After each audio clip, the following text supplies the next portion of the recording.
I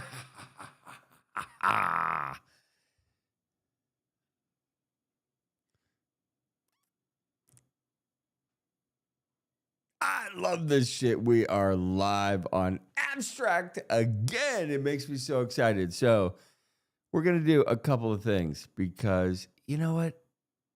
I'm just, man, you know what? I'm not going to, do I want to do some pro racing? You know what? I don't have time for pro racing. So this is what I'm going to do, you guys. So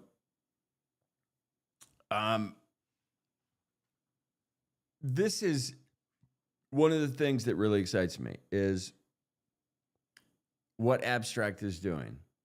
I'm over the moon about it.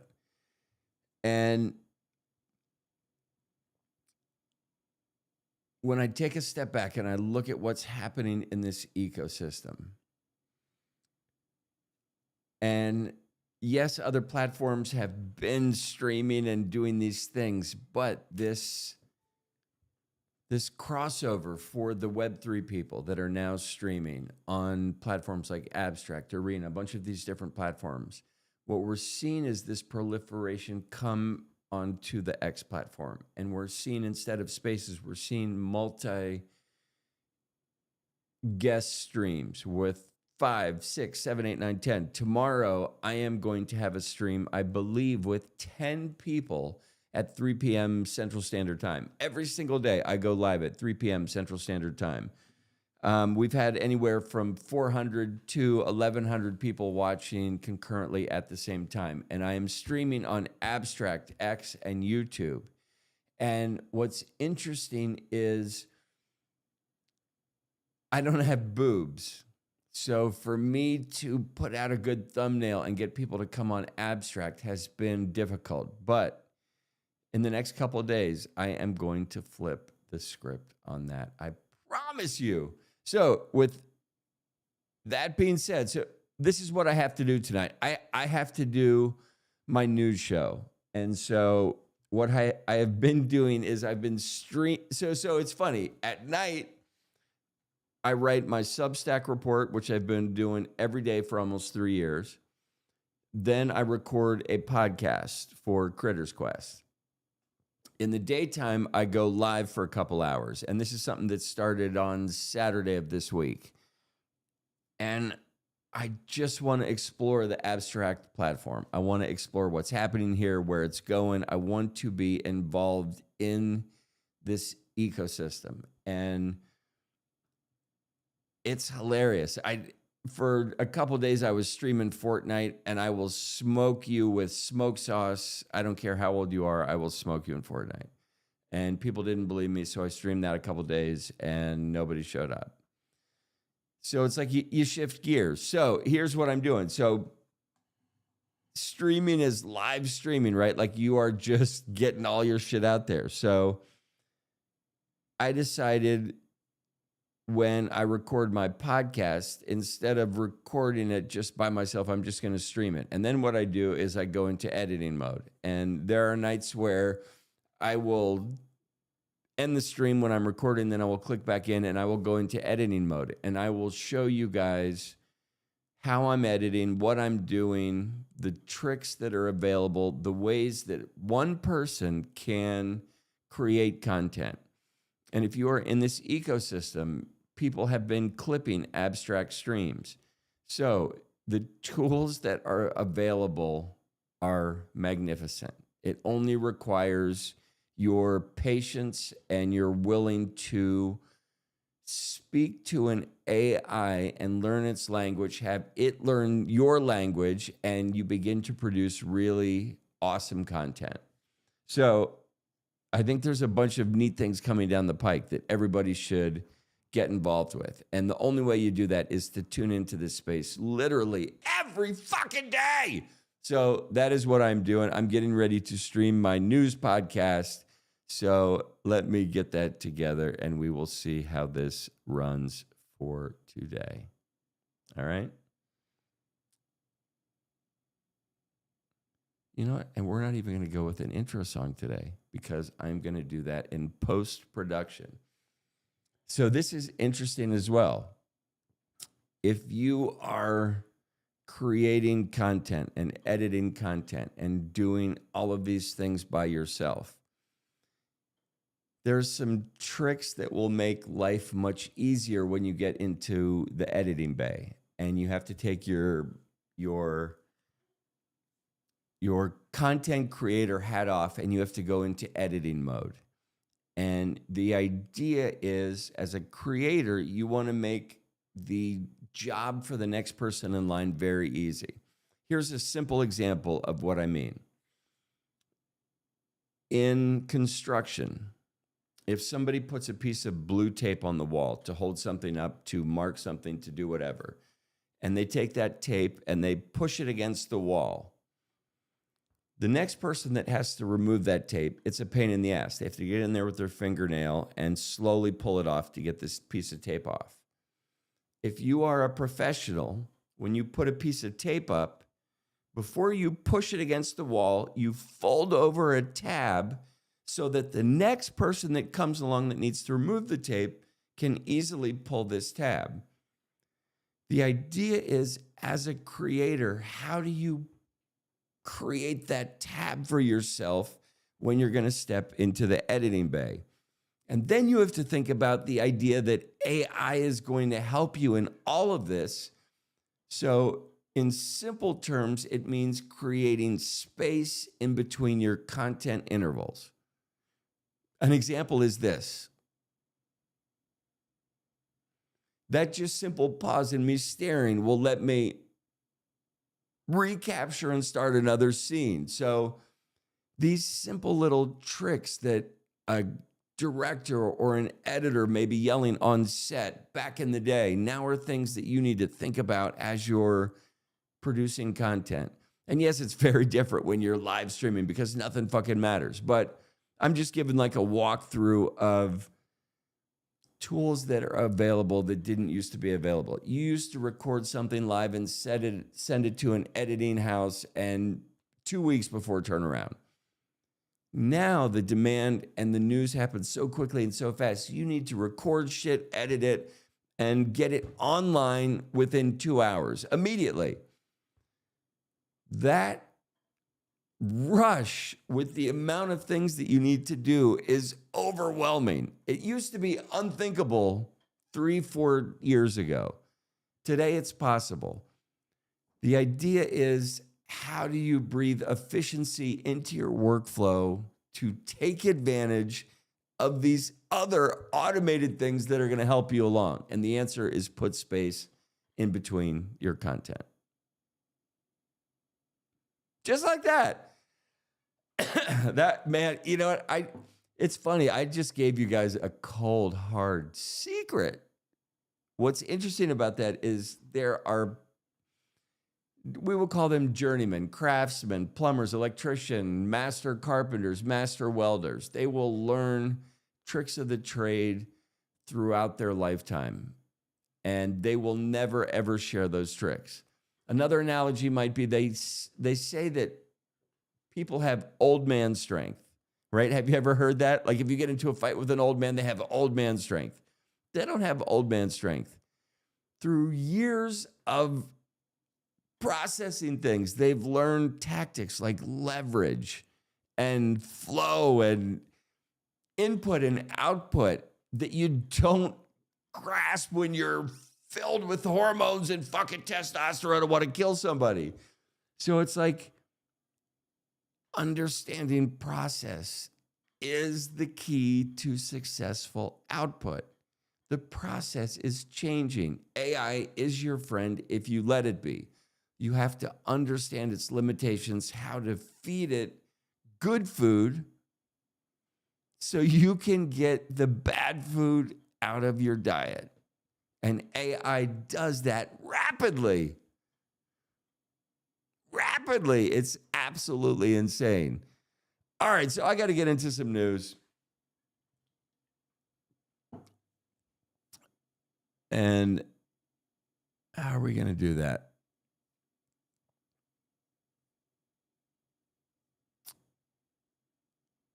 All right, so we are not going to do it that way.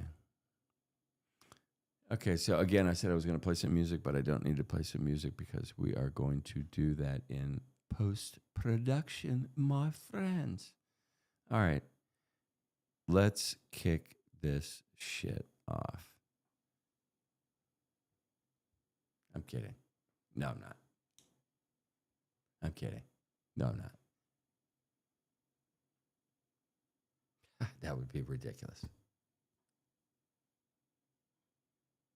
I got to get in the zone. I'm kidding. I'm actually kidding. Welcome to the show that is so bad it might be good. Mind of Pepe just smashed $8 million raised. And it's not just riding the meme season. It is building the rails, apparently. Did you even hear about this token? Bitcoin is in the red as dominance hits. I'm going to have to edit that out.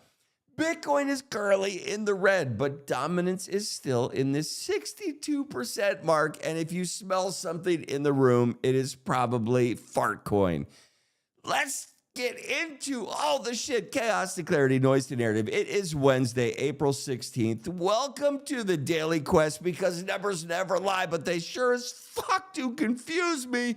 That's why we're going to look at the charts and see what is happening at this moment in time.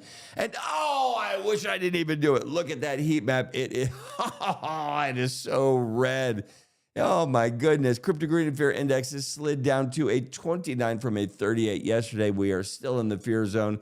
Do you think it hits extreme fear tomorrow? I am not in that camp. I think I am staying bullish, and we are about to see a rebound. This is a trap. Don't fall into it. Bitcoin dominance, 62.99%, up a bit.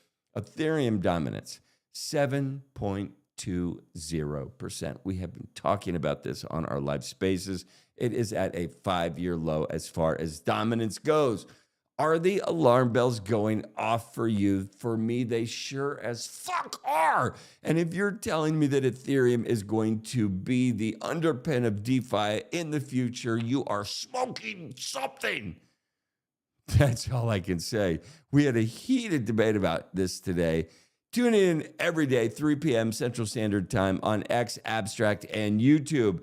Today, Bitcoin is trading at $83,505, down 2.2% on the day. Ethereum coming in at $15.74, XRP $2,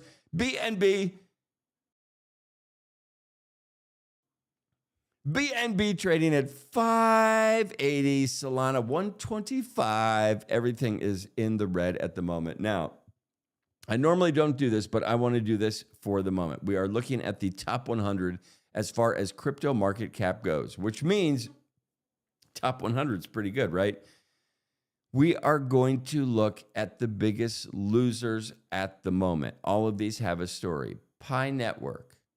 Okay, is this a scam token? I've been mining this for about a year and a half. I deleted the software. I want nothing to do with it. Is it a scam? The verdict is still out. Hex. I listened to somebody on Spaces today that say they will never hold Bitcoin. They are all in on Hex. People call them Hexicans. They love this token. It is down 11% on the day. Helium, Bonk. I mean, the list goes on and on. What I want to get at is this. Do you believe in these top 100 down drastically red tokens on the day? Is this a buying opportunity? If we go to the month, and I want to look, Mantra, Pi Network, down 56% on the month. People were saying this was going to $10. It's trading at 61 cents at the moment. Movement, the official Trump coin. I have been saying I am a buyer of this at $8. It dropped to $7.89. I did not buy. It bumped back up to $8.64. I just talked about it, watched it, said I still like it. I'm still interested. Now it is back down at $7.88. I would have lost money. Are you guys a buyer of Trump at any number? Let me know what number it is in the comments. I will not read them. See, I just put a little thing in, a little pause there for AI to help me later, because that's going to give me an easy cutscene. Boom! Okay, next up, Celestia, Hex, Jupiter, Immutable, Lido, Dowd, Tezos, Story, Athenia, The Network, Optimism. These are the biggest losers in the last month. All of these tokens are utility tokens that are supposed to be the saviors from this meme coin madness that is taking over the ecosystem. Why? Because we love to fucking gamble. You can't take that away. Is the utility real? Do people care about it? Do they want it? Are they bringing something that is needed? Are they filling a demand that somebody said, hey, we're the normal people, fill this demand because we would like to do this? The answer is no. About 11 people in the world said this would be neat. And a bunch of other nerds said,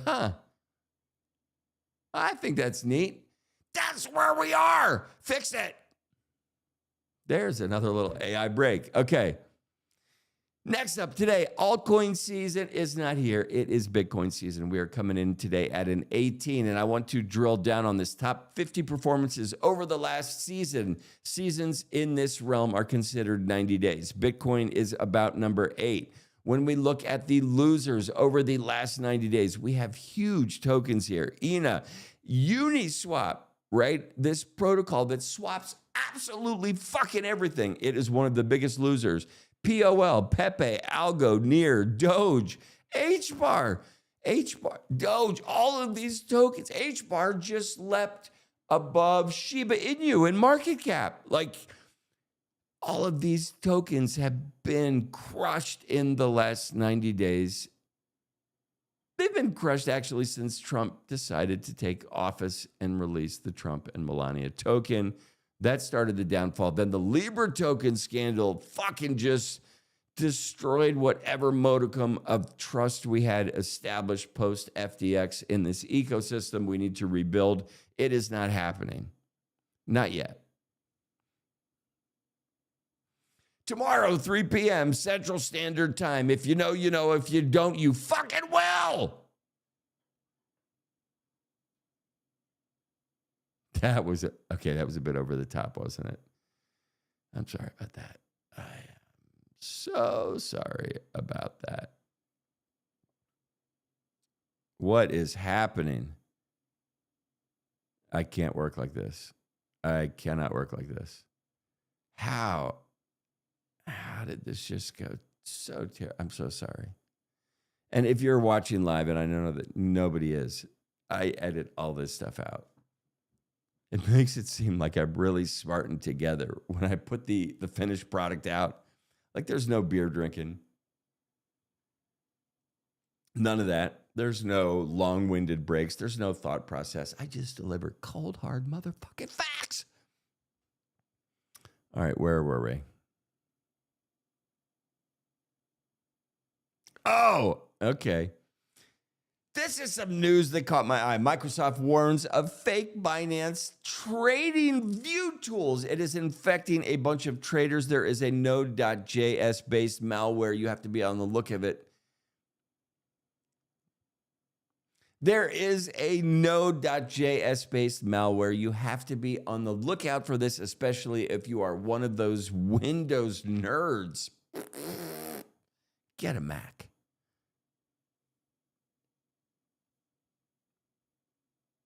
Bitcoin retested $86,000 before pulling back. Now everybody has got their panties in a kerfuffle. I'm going short and sweet on the news today because I have a big live show tomorrow. Big guest, big live show. I can't divulge anymore. White House advisor confirms the U.S. is exploring Bitcoin buys via tariffs and gold reevaluation. We love the sound of this. The other thing I think is one of these chats in the White House that is speaking about Bitcoin could be the White House intern that has just been putting out some bomber tweets.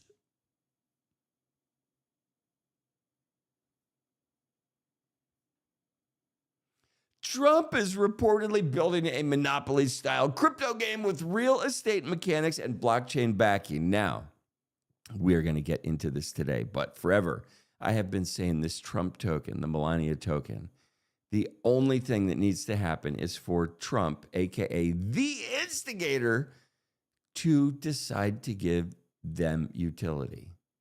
What better utility than a fucking Monopoly game?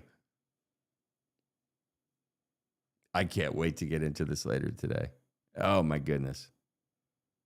Shiba Inu moved 1.3 I can't. I'm reporting on the Shiba Inu story because my buddy Wayne is a whale, and he's been a whale since the beginning. And he won't sell it, and he's never going to sell it. And I counsel with him, and I talk to him, and I'm like, let's do something. Nope. So he is one of these people that has decided to roll in this lane. He is never leaving. So that is why I continue to report on Shiba Inu. The other reason is there are so many fucking wallets with Shiba Inu. And if they decide to go parabolic, they are locked and loaded, ready to go. So there's some things happening with Shiba on the back channels. I tried to get into it today on Live Spaces with somebody that was in Dubai, and the rumors that I had heard were squashed by this individual. We are going to revisit all of this later today at 3 p.m. Central Standard Time. We have a bunch of founders coming on. We have a good show. A good show. Okay. Shiba Inu whale moves 1.3 trillion tokens as the burn rate absolutely collapses. It loses rank to Hedera. I thought it was Hex, but Hedera has bumped up the ladder, now replacing Shiba Inu. I'm going to leave that out. I'm going to cut that out. Shiba Inu whale moves 1.3 million tokens as burn rate absolutely falls off the charts. We don't know what is happening. Shiba Inu has also lost one spot ranking to Hedera. Is it time to sell? Sell! Please sell. Oh, gosh. Dollar index breaks below $1. How the fuck does that even happen? What are we talking about? Bitcoin, Solana, and Doge hold key support zones, but the DXY is fucking important.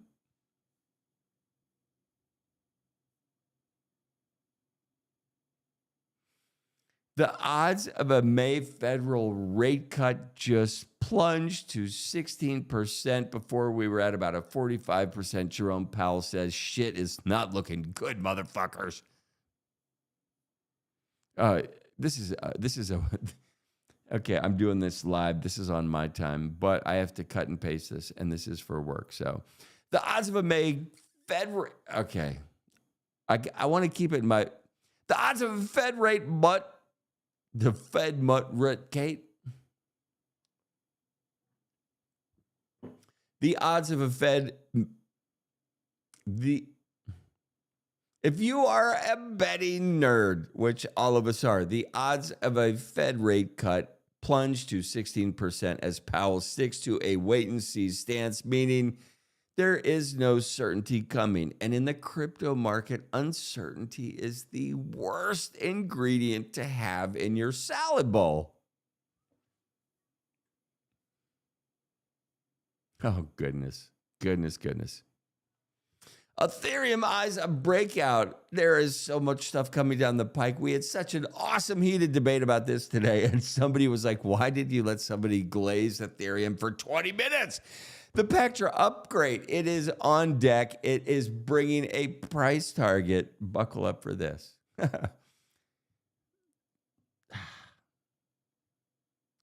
I have tech nerds that are telling me Ethereum's going to $6,000. $6,000 for Ethereum. Is that going to happen? Holy moly. Will Pectra update be the magic sauce that everybody's been waiting for? Put your furry suits on and find out.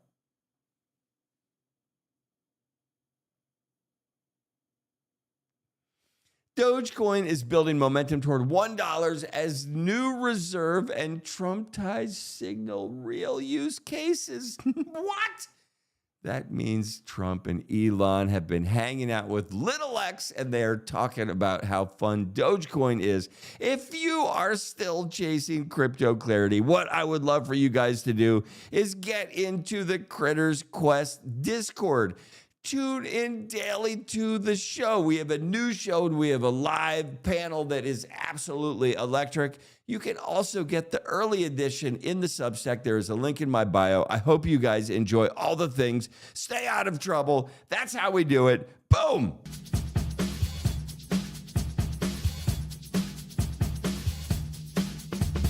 Down the rabbit hole we go, creatures gotta feel the flow.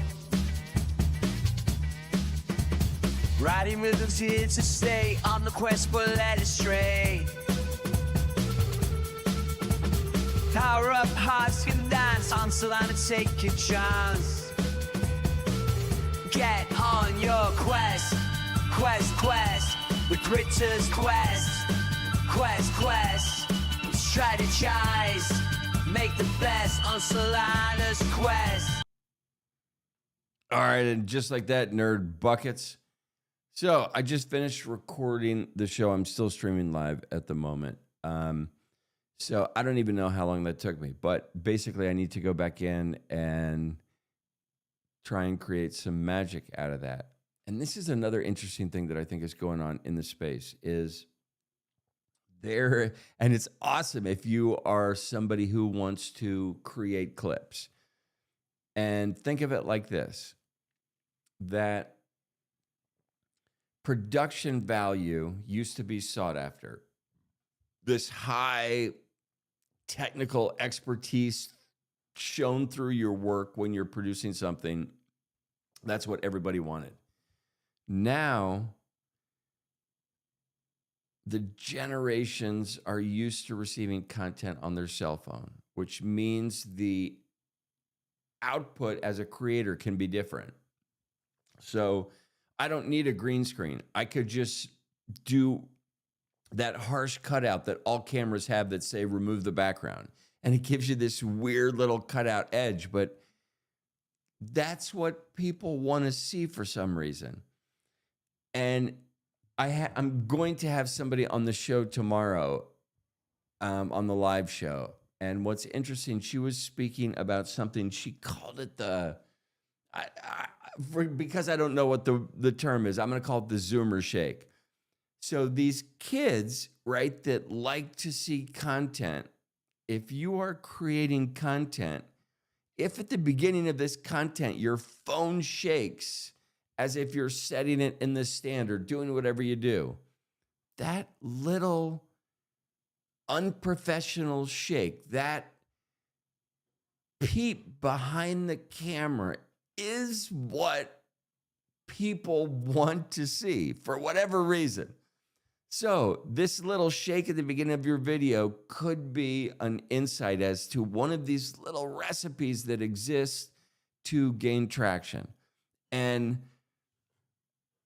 maybe I just decided right now, like I have been building my online presence, doing all this shit. And to give you an example, I had about 200 followers on X when I started years ago. I didn't fuck with it. And then I got into crypto and NFTs and all this shit, and I started tweeting about crypto.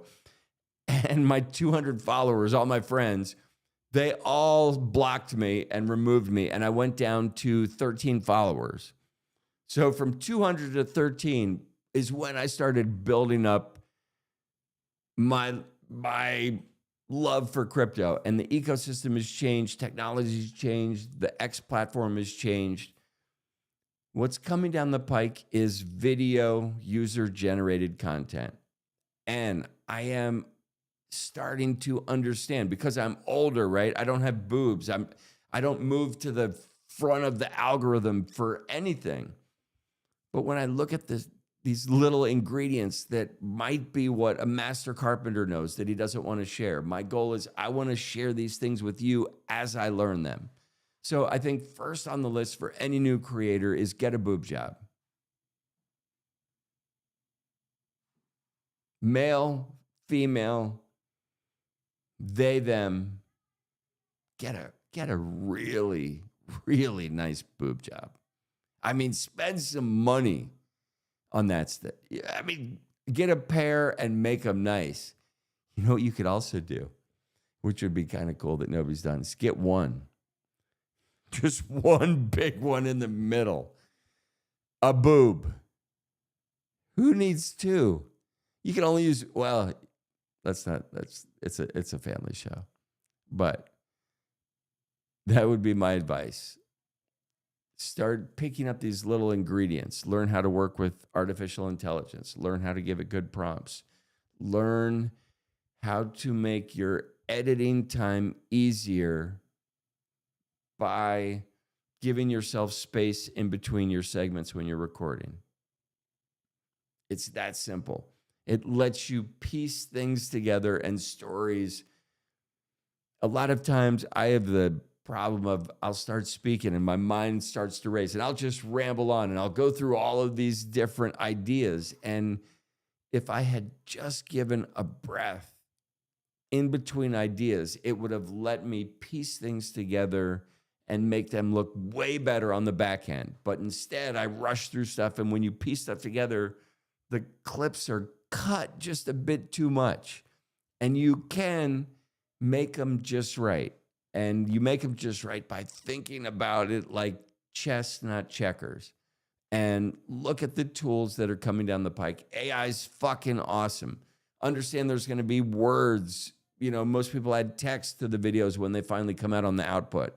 Where are you going to put that? Are you leaving room for that now? Is there logo representation? There's a bunch of things to consider, and all of these things can be done by one individual now.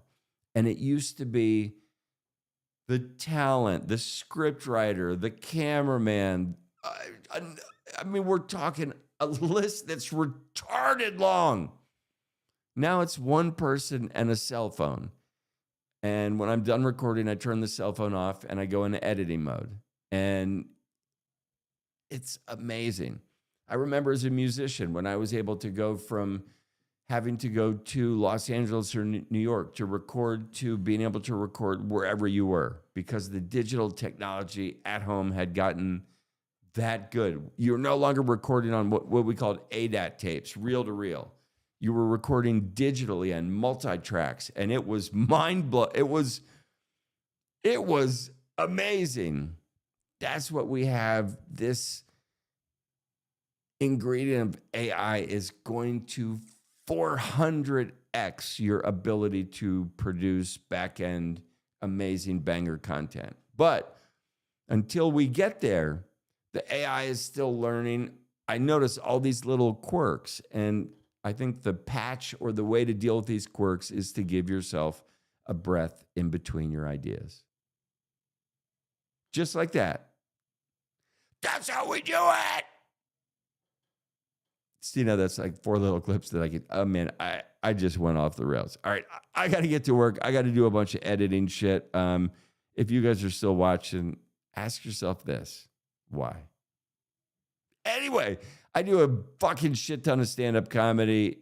I'm in Austin, Texas. I travel around doing comedy. If I ever come to your town, I'm going to have some interesting stuff for people that are in the Web3 space to get involved in comedy. I'm also trying to bring some of the big upcoming talents that are in Austin into the Web3 space. A bunch of the people off of the Kill Tony show. I hang around the Joe Rogan comedy mothership. Austin is electric at the moment, and I am actively working to mix Solana and Abstract and all of these things into the normal Texans. And I figured that is the toughest place to do it, Texas, because they do not give a shit about crypto at all. Not a bit. And if I can convince people in Texas to love crypto, I can convince anybody to love crypto. You guys stay out of